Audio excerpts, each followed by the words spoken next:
അടിപൊളി സിനിമയാണ്. ഗിരീഷ് ഷെഡി നമ്മൾ തണ്ണീർമത്തൻ നിരങ്ങളുടെ വർക്ക് ചെയ്യാൻ ആഗ്രഹിക്കുന്ന ഒരു ഡയറക്ടറാണ്. തണ്ണീർമത്തൻ സൂപ്പർ ശരണി എനിക്ക് വലിയ ഇഷ്ടമുള്ള പടങ്ങളാണ്. തണ്ണീർമത്തൻ എനിക്ക് ഒരുപാട് ചിരിച്ചത്. അപ്പോഴേ ഗിരീഷ് ഷെഡിയായിട്ട് വർക്ക് ചെയ്യണം നമ്മൾ പ്രൊഡക്ഷനിൽ തീരുമാനിക്കുകയും പുള്ളിയോട് സംസാരിക്കുകയും ചെയ്തു. പിന്നെ സൂപ്പർ ശരണയിൽ ഒരു പാട്ട് ഇറങ്ങിയപ്പോൾ തന്നെ ഞാൻ വിളിച്ചു.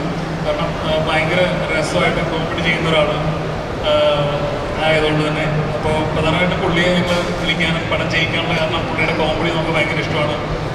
ഗിരീഷ് ഭയങ്കര വിയേർഡായിട്ടുള്ള സ്ഥലത്ത് നിന്ന് ഭയങ്കര ഓഫായിട്ടുള്ള സ്ഥലത്ത് നിന്ന് ഭയങ്കര ഗംഭീര കോമഡി കണ്ടെത്തുന്നതാണ്.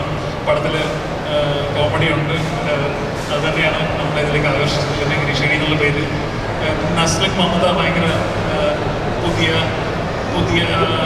തലമുറയിൽ ഏറ്റവും ഗംഭീരമായിട്ട് വളർന്നു വരുന്ന രണ്ട് ആക്ടേഴ്സാണ്. അവരുമായിട്ട് വർക്ക് ചെയ്യാൻ സാധിച്ചത് ഭയങ്കര പ്രൗഡാണ്.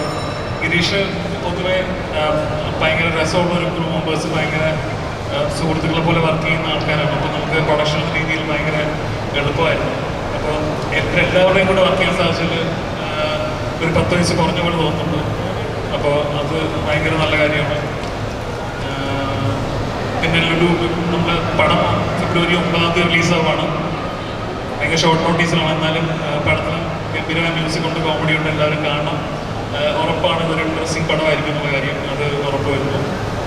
ലുലുവിന് വെഡിങ് ഉത്സവം 2004 ലുലു സെലിബ്രേറ്റ് ചെയ്യാൻ ഞങ്ങളുടെ പ്രത്യേകം നന്ദി. ഷെർവാണിയെ കണ്ടപ്പോൾ ഒന്നുകൂടെ കല്യാണം കഴിക്കാൻ തോന്നി. അത്രയ്ക്ക് അടിപൊളിയായിരുന്നു.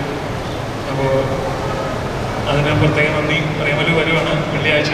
നല്ല പാട്ടുകളുണ്ട് വിഷ്ണു വിജയുടെ. അത് പതുക്കെ റിലീസാവുന്നുണ്ട്. ഒരു പാട്ട് മിനി മഹാറാണി എന്ന് പറയുന്ന ഒരു പാട്ട് നിങ്ങൾക്ക് വേണ്ടിയിട്ട് ഇപ്പോൾ നമ്മൾ ആദ്യമായിട്ട് ഇവിടെ പ്ലേ ചെയ്യുന്നതാണ്. പിന്നീട് യൂട്യൂബിൽ വരും. ഇതുവരെ യൂട്യൂബിൽ വന്നിട്ടില്ല. നിങ്ങൾക്ക് വേണ്ടി എക്സ്ക്ലൂസീവായിട്ട് മിനി മഹാറാണി എന്നൊരു പാട്ട് കേട്ടിലൂടെ നമുക്ക് പിരിയാം. ബാക്കി വെള്ളിയാഴ്ച നിങ്ങൾ തിയേറ്ററിൽ കാണുക. അഭിപ്രായങ്ങൾ പറയുക അങ്ങോട്ടും ഇങ്ങോട്ടും. നെഗറ്റീവായാലും പോസിറ്റീവായാലും നമുക്ക് പേടിയൊന്നുമില്ല. പടം സർവൈവ് ചെയ്യുമെന്ന് ഉറപ്പാണ്. അപ്പോൾ ശരി.